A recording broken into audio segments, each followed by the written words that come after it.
What's up, I'm Shelby Anderson. I'm a RZR factory racer. We're out here in Glamis, California to give you an in-depth guide on how to rip the dunes.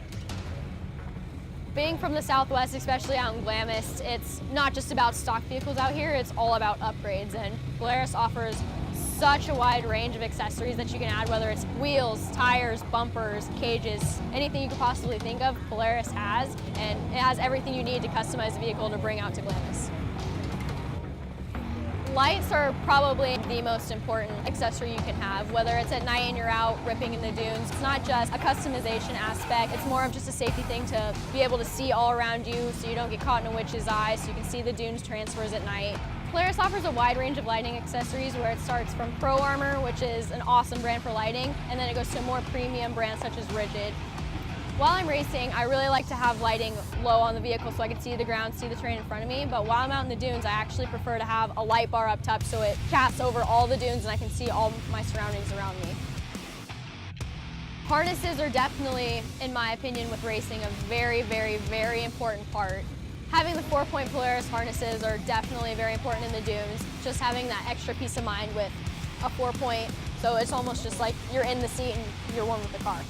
I've had the experience of testing both sand tires and race tires out in the dunes, and so had the pleasure of running Pro Armor sand tires that just rip. It's a complete night and day difference running race tires compared to sand paddles in the dunes, and just the power you get from accelerating and going off of a crest compared to normal race tires is night and day.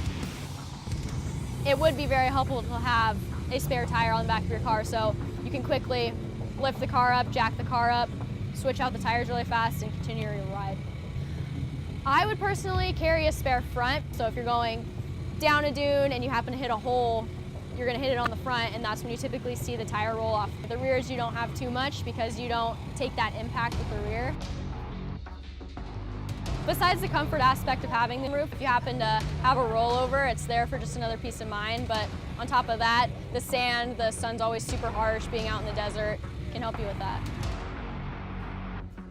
The mirrors are another accessory that are very key to have in the dunes. You can't always turn around and look and see if your buddy on your ride's behind you, and the combination of the convex rear view and the adjustable side mirror all around gives you pretty much a 360 view of your vehicle, which is very important to have in the dunes. Having a whip flag is actually a requirement that you need out in the dunes. Besides just having the necessity of in Glamis, it's also to spot your group, and it's also to spot other people when you're going through the dunes, to just be aware of your surroundings and be aware of somebody that could be on another dune. Lower doors are something that's not really a performance enhancement, but more just a comfort.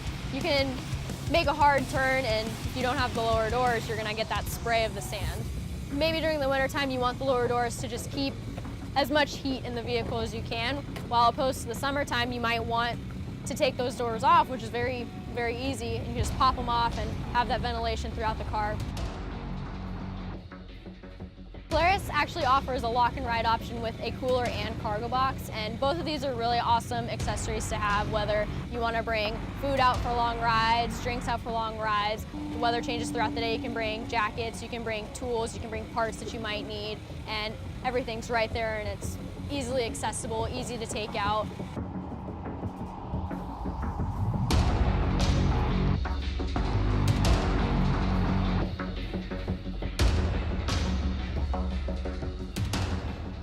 Riding in the dunes is unlike anywhere else. Here are a couple riding techniques to help you get started.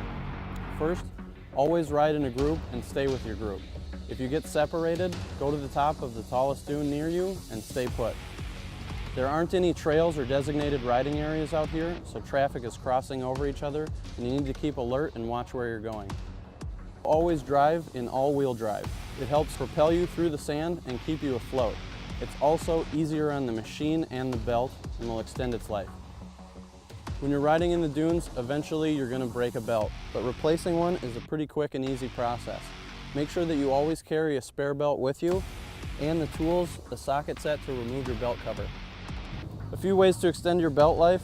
First of all, when you put a new belt on, break it in. 5 to 10 miles in low gear, varying the throttle, or if low gear is not available or realistic for you, 50 miles in high gear, varying the throttle. Make sure that when you're off the ground that you're not on the gas when you land.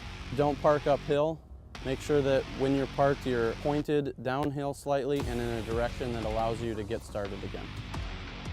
Learn about your riding area before you ever get here.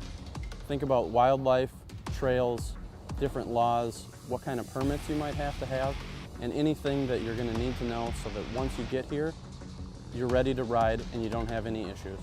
When you're out here, prepare for the unexpected. That means an emergency kit, toe straps, water, something to eat. Think about chapstick, sunscreen. You're probably not going to be wearing your helmet when you're out of your vehicle, so something to protect you from the sun, like a hoorag, a hat, sunglasses, tools that you might need to help replace things along the trail, anything that's going to help you get through a prolonged period in some extreme conditions.